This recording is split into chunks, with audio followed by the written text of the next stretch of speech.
नमस्कार दोस्तों, स्वागत है आपका आज के मुख्य समाचार में, जिसमें सबसे पहली और बड़ी खबर में जिक्र उत्तर प्रदेश के चुनाव का, जहां पर भाजपा के कई विधायकों के इस्तीफे से आया है जबरदस्त सियासी भूचाल। और 2022 के उत्तर प्रदेश के चुनाव में भाजपा का सुपड़ा साफ होते नजर आ रहा है। दोस्तों, जो भाजपा पहले 80 और 20 कहती नजर आती थी, उसी भाजपा को ऐसा झटका लगा है कि 50-50 का टक्कर भी नहीं, या फिर यूं कहिए कि समाजवादी पार्टी की पक्ष में ये पूरा खेल होता हुआ दिखाई दे रहा है। इसी के साथ दूसरी बड़ी खबर में आपको बताएंगे दोस्तों कि बीजेपी में ताबड़तोड़ इस्तीफे के बाद अब अपना दल ने भी उठाई आवाज। बीजेपी से कहा आत्मसम्मान से ना हो खिलवाड़। तीसरी बड़ी खबर में जिक्र होगा कि शरद पवार का दावा, कई और विधायक होंगे सपा में शामिल और यूपी की सत्ता में होगा बड़ा बदलाव। चौथी बड़ी खबर में जिक्र होगा कि किसान नेता राकेश टिकैत का हमला, बेरोजगारी का बहुत बुरा हाल, सब संस्थाएं देश की बेची जा रही हैं।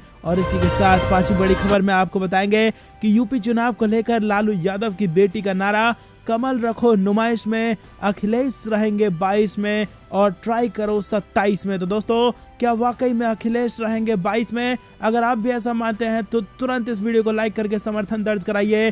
3000 लाइक का टारगेट पूरा कराइए दोस्तों। और अगर चैनल पर नए हैं तो लाल बटन को दबा के चैनल को सब्सक्राइब कर लीजिए, घंटी बजाकर कमेंट में लिखिए जय हिंद। दोस्तों, रुक करते हैं सबसे पहली और बड़ी खबर की तरफ, जिसमें आपको बता दें कि विधायकों के भाजपा छोड़ने के बाद यूपी का चुनाव, जो भाजपा 80 और 20 बता रही थी, वो 50-50 से भी ज्यादा भयंकर हो गया है और अभी खेला होना बाकी है। जी हाँ दोस्तों, दिल्ली में मंगलवार को जिस वक्त भारतीय जनता पार्टी के मुख्यालय पर केंद्रीय चुनाव समिति की बैठक चल रही थी, उसी समय मुख्यमंत्री योगी आदित्यनाथ के विधायकों के बीच भगदड़ मची हुई थी। योगी सरकार में कैबिनेट मंत्री रहे स्वामी प्रसाद मौर्य ने पद और पार्टी से इस्तीफा दे दिया, तो उनके साथ 3 और विधायक भी भाजपा से निकल लिए और 4 विधायक पहले ही पार्टी छोड़ चुके हैं। और इस तरह से दोस्तों, कुल 8 विधायक अब तक भाजपा छोड़ चुके हैं। चुनाव की तिथियों के ऐलान के बाद अचानक हुए इस उलटफेर के बाद चर्चा शुरू हो गई है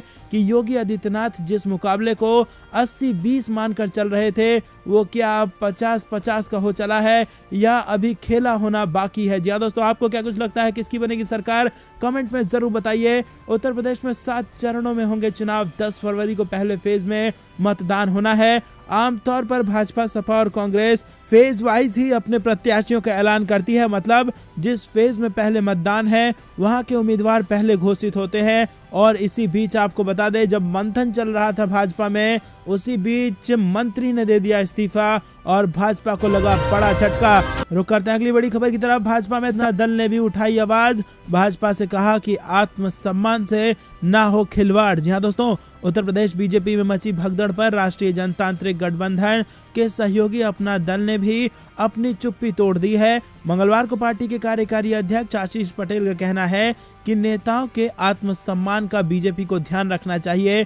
अब गृह मंत्री अमित शाह को इस मामले को अपने हाथ में ले लेना चाहिए। अपना दल के नेता ने आगे कहा कि स्वामी प्रसाद मौर्य का एनडीए से जाना दुखद है। भारतीय जनता पार्टी को यह देखना होगा कि सामाजिक न्याय से जुड़े नेताओं के आत्मसम्मान से कोई खिलवाड़ ना हो पाए। और अपना दल अपील करता है कि गृह मंत्री अमित शाह जी आगे आए, क्योंकि सामाजिक न्याय से जुड़े नेताओं की उम्मीद उनसे है। तो दोस्तों, आपको बता दें कि सामाजिक न्याय से जुड़े, जनता से जुड़े जो नेता थे, जो भाजपा में मंत्री भी थे, उन्होंने पार्टी छोड़ दी है। स्वामी प्रसाद मौर्य एनडीए से अलग हो गए हैं और इतना ही नहीं, समाजवादी पार्टी ज्वाइन कर ली है और ताबड़तोड़ इस्तीफों की झड़ी लग गई है भारतीय जनता पार्टी में। रुक करते हैं अगली बड़ी खबर की तरफ। शरद पवार का बड़ा दावा, कई और विधायक होंगे सपा में शामिल और यूपी की सत्ता में होगा बड़ा बदलाव। जी हाँ दोस्तों, आपको बता दें कि राष्ट्रवादी कांग्रेस पार्टी के राष्ट्रीय अध्यक्ष शरद पवार ने कहा है कि उत्तर प्रदेश में इन दिनों सांप्रदायिक ध्रुवीकरण का काम चल रहा है, जनता इसका जवाब देगी।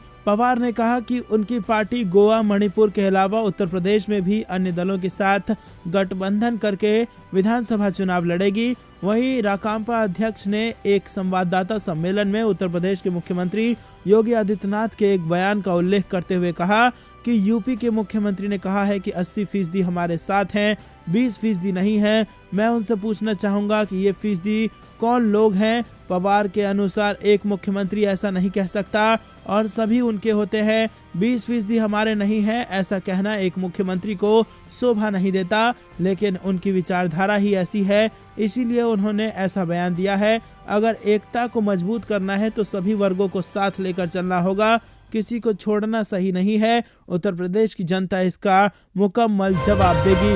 दोस्तों रुक करते हैं अगली बड़ी खबर की तरफ। किसान नेता राकेश टिकैत का हमला, बेरोजगारी का बहुत बुरा हाल और अब देश की संस्थाएं बेची जा रही हैं। जी हां दोस्तों, किसान नेता राकेश टिकैत ने सरकार पर हमला करते हुए कहा कि बेरोजगारी का बहुत बुरा हाल है और अब सारी संस्थाएं जो हैं देश की वो बेची जा रही हैं। बेरोजगारी का ये जो हाल है ये उत्तर प्रदेश के चुनाव में भाजपा को बड़ा नुकसान पहुंचा सकता है। राकेश टिकैत ने कहा कि सरकार जनता को मुफ्त में राशन ना दे बल्कि रोजगार दे। इस सरकार ने जनता को 2.5 किलो अनाज देकर देश की संस्थाएं बेच दी। सरकार रोटी को भी तिजोरी में कैद करना चाहती है लेकिन सरकार के एजेंडे को कामयाब नहीं होने दिया। वहीं किसान नेता ने कहा कि अगला आंदोलन इस बात पर होगा कि प्रधानमंत्री और मुख्यमंत्री किसी पार्टी के लिए काम ना करें। दरअसल राकेश टिकैत लगातार ये आवाज उठा रहे हैं कि प्रधानमंत्री देश के होते हैं, सबके होते हैं, ठीक ऐसे ही मुख्यमंत्री भी सबके होते हैं, वो किसी पार्टी के नहीं होते। इसीलिए किसी भी प्रधानमंत्री या मुख्यमंत्री को किसी एक पार्टी के लिए काम नहीं करना चाहिए। रुक करते हैं अगली बड़ी खबर की तरफ। यूपी चुनाव को लेकर लालू की बेटी का नारा, कमल रखो नुमाइश में, अखिलेश रहेंगे 22 में, ट्राई करना 27 में। जी हाँ दोस्तों, आपको बता दें कि 5 राज्यों में होने वाले विधानसभा चुनाव की घोषणा हो चुकी है। उत्तर प्रदेश, उत्तराखंड, पंजाब, मणिपुर और गोवा में इलेक्शन होने हैं। उत्तर प्रदेश में 403 सीटों के लिए 7 चरणों में मतदान होंगे और यूपी में समाजवादी पार्टी की साइकिल को बिहार के राष्ट्रीय जनता दल की लालटेन का साथ मिला है।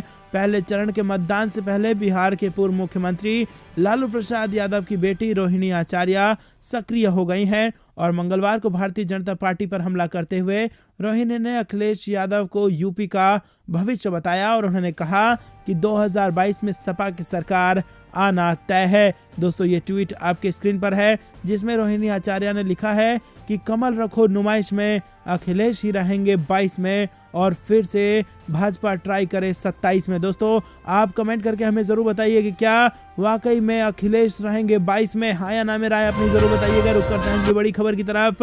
हरिद्वार हेट स्पीच को लेकर पूछा गया सवाल तो बीजेपी नेता ने बीच में ही रोक दिया इंटरव्यू। जी हां दोस्तों, आपको बता दें कि उत्तर प्रदेश के बीजेपी नेता केशव प्रसाद मौर्य हरिद्वार की धर्म संसद में हेट स्पीच को लेकर पूछे गए प्रश्नों से इतने नाराज हो गए हैं कि उन्होंने इंटरव्यू बीच में ही रोक दिया, रिपोर्टर का मास्क छीन लिया और क्रू को फुटेज हटाने के लिए मजबूर किया।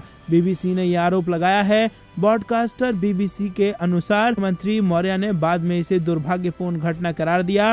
बीबीसी के वीडियो में इंटरव्यू करने वाले में मौर्य से धर्म संसद और इसमें दिए गए हेट स्पीच को लेकर मुख्यमंत्री योगी आदित्यनाथ सहित बीजेपी के शीर्ष नेताओं की चुप्पी को लेकर सवाल किया गया था।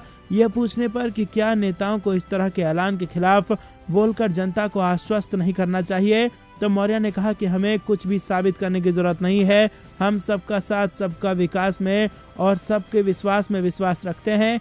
धार्मिक नेताओं को अपनी बात को अभिव्यक्त करने का अधिकार है। उन्होंने ये भी सवाल किया कि केवल बीजेपी धार्मिक नेता को ही सुर्खियों में क्यों रखा जाता है। रुक करते हैं अगली बड़ी खबर की तरफ। प्रवासी मजदूरों में लॉकडाउन की दहशत, दिल्ली एनसीआर में फिर से शुरू हो चुका है पलायन। जी हाँ दोस्तों, आपको बता दें कि ये बेहद बुरी खबर निकल के आ रही है। पलायन का ताज़ा नज़ारा मंगलवार को गुड़गांव में देखने को मिला, जब कोविड पाबंदियों और लॉकडाउन की दहशत के बीच दिहाड़ी मजदूर घर लौटते नजर आए। कोरोना महामारी की तीसरी लहर को नियंत्रित करने के लिए पहले लगाए गए नाइट कर्फ्यू और अब नई पाबंदियों ने प्रवासी श्रमिकों की दिक्कतों को और बढ़ा दिया है। काम धंधे प्रभावित होने और गत वर्ष लगाए गए लॉकडाउन में हुई दिक्कतों के मद्देनजर प्रवासी मजदूर अब सभी से पलायन करने लगे हैं। मंगलवार को सड़कों और बस स्टैंड पर घर वापस लौटने वालों की भी भीड़ देखी गई है और इन लोगों को फिर एक बार लॉकडाउन का डर सता रहा है। रुक करते हैं अगली बड़ी खबर की तरफ। सोनिया गांधी ने पंजाब में कांग्रेस की चुनावी घोषणा पत्र और चुनाव प्रचार कमेटियों का किया गठन। जी हाँ दोस्तों, आपको बता दें कि पंजाब विधानसभा चुनाव 2022 के लिए कांग्रेस की राष्ट्रीय अध्यक्ष सोनिया गांधी ने पार्टी की 2 कमेटियों का गठन किया है। वहीं कांग्रेस अध्यक्ष सोनिया गांधी ने पंजाब में चुनाव घोषणा पत्र कमेटी और चुनाव प्रचार कमेटी का गठन कर दिया है। पार्टी ने राज्यसभा सदस्य प्रताप सिंह बाजवा को घोषणा पत्र कमेटी और पंजाब कांग्रेस के पूर्व अध्यक्ष सुनील जाखड़ को प्रचार कमेटी का चेयरमैन बनाया है।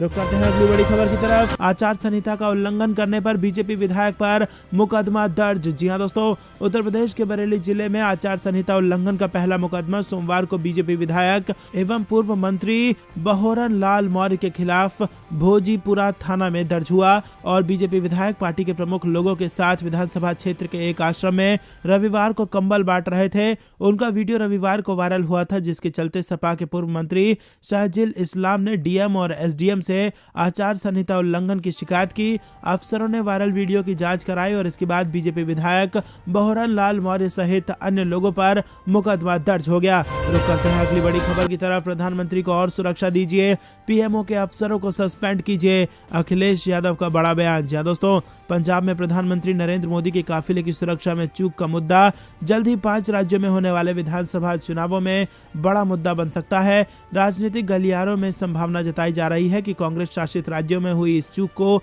यूपी चुनाव में भी जोर शोर से उठाया जाएगा। लेकिन दोस्तों, क्या प्रधानमंत्री को या फिर यूं कहिए कि भाजपा को इसका फायदा मिलेगा? हाँ या ना में अपनी राय हमें जरूर बताइए कि क्या जो एक तरीके से कथित ड्रामा रचा गया पंजाब में पीएम मोदी की सुरक्षा को लेकर, उसका फायदा भाजपा को होगा कि नहीं? अपनी राय जरूर बताइए। दोस्तों, आपको बता दें कि अखिलेश यादव से जब इस मामले पर सवाल पूछा गया तो समाजवादी पार्टी के मुखिया अखिलेश यादव ने कहा कि प्रधानमंत्री नरेंद्र मोदी की सुरक्षा और भी मजबूत बननी चाहिए। पंजाब में हुई इस चूक के जिम्मेदार पीएमओ के सभी अधिकारियों को निलंबित और बर्खास्त कर दिया जाना चाहिए। सपा नेता ने आगे कहा कि पीएम की सुरक्षा में चूक को राजनीतिक मुद्दा नहीं बनाया जाना चाहिए। रुक करते हैं अगली बड़ी खबर की तरफ। कांग्रेस का बड़ा चुनावी दांव, महिला, दलित और रोजगार पर कांग्रेस रखेगी अपना एजेंडा, चुनाव प्रचार। जी हां दोस्तों, चुनाव आयोग ने उत्तर प्रदेश की विधानसभा चुनाव की तारीखों का ऐलान कर दिया है और साथ ही पूरे राज्य में कोरोना के बढ़ते मामले को देखते हुए 15 जनवरी तक राज्य में चुनावी रैलियां, सभाएं, पदयात्राओं समेत हर तरह के सामाजिक आयोजन पर रोक लगा दी है। इस क्रम में जहां हर बड़ी पार्टियों ने अपनी जनसभाओं और रैलियों पर रोक लगाई है, वहीं कांग्रेस पार्टी ने चुनाव प्रचार के लिए नया तरीका इजाद कर लिया है। कांग्रेस उत्तर प्रदेश में चुनाव के अंतिम दिन तक पूरी तरह से जनता के बीच अपनी स्थिति कायम रखने के मूड में है और कांग्रेस इसके लिए चुनाव वाले सभी 5 राज्यों में पूरे दमखम से जनता के मुद्दे जनता के सामने लाने की तैयारी में है। इसके लिए कांग्रेस अगले 7 दिनों में और उसके बाद से चुनावी राज्यों के हर जिले में हर दिन प्रेस कॉन्फ्रेंस करेगी। दोस्तों, आपको बता दें कि इसी के साथ दलित और महिला वोटर और इसी के साथ रोजगार पर भी कांग्रेस रखेगी अपना एजेंडा। रुक करते हैं अगली बड़ी खबर की तरफ।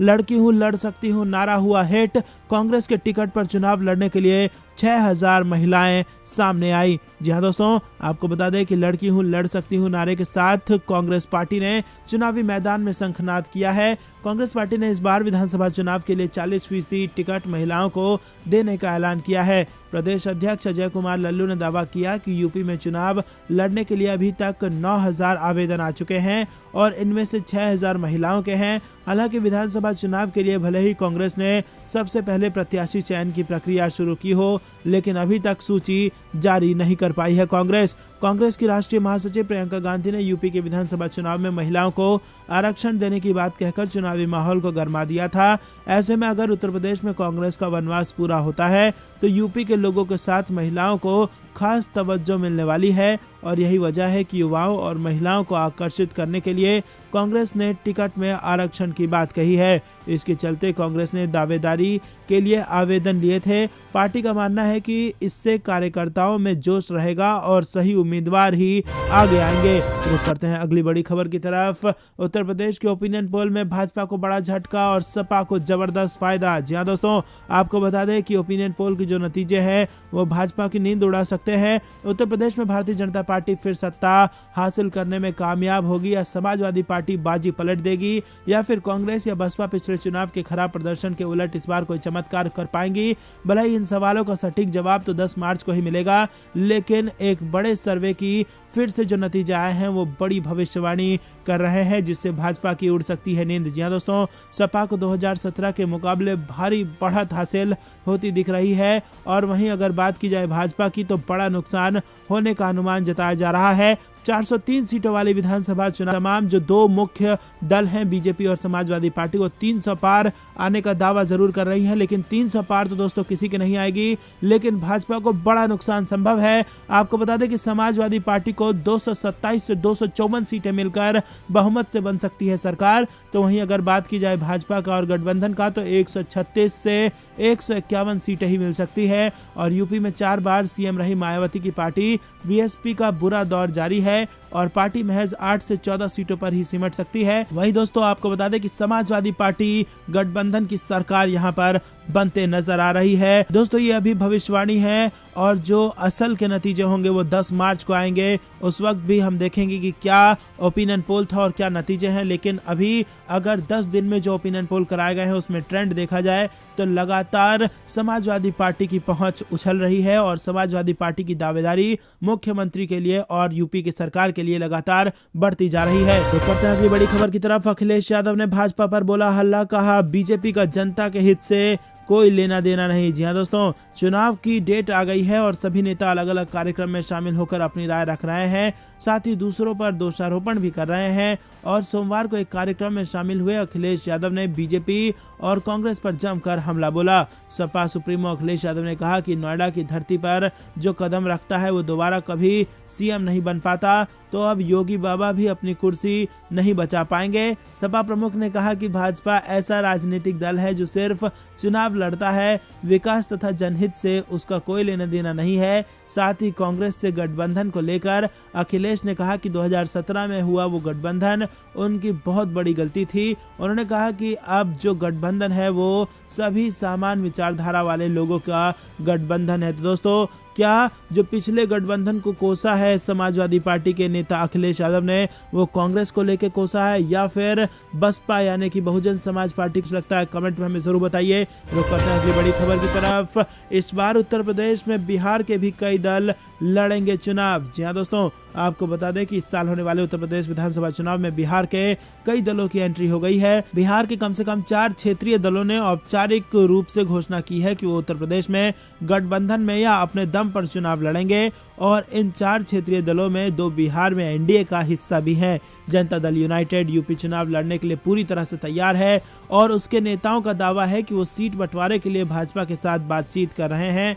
वहीं इसी बीच भाजपा ने उत्तर प्रदेश में जनता दल के साथ संभावित सीट बंटवारे पर एक शब्द भी नहीं कहा है। रुक करते हैं अगली बड़ी खबर की तरफ। दिल्ली में सभी प्राइवेट दफ्तरों को बंद करने का आदेश, सख्त पाबंदियां कर दी गई हैं लागू। जी हाँ दोस्तों, दिल्ली में कोरोना के बढ़ते संकट को देखते हुए सख्ती बढ़ा दी गई है और अब दिल्ली के सभी प्राइवेट दफ्तर पूरी तरह से बंद करने का आदेश दे दिया गया है। सभी कर्मचारी वर्क फ्रॉम होम करेंगे। वहीं दिल्ली डिजास्टर मैनेजमेंट अथॉरिटी ने यह आदेश दिया है। अभी प्राइवेट दफ्तर 50% क्षमता पर चल रहे थे और 50% स्टाफ ऑफिस जाता था। डीडीएमए ने और सख्त पाबंदियां भी लागू की हैं। आदेश के तहत दिल्ली में सभी रेस्टोरेंट और बार भी बंद किए गए हैं। अब रेस्टोरेंट से फूड आइटम की होम डिलीवरी और टेक अवे की सुविधा होगी और अब तक रेस्टोरेंट और बार भी 50% क्षमता के साथ खुले हुए थे।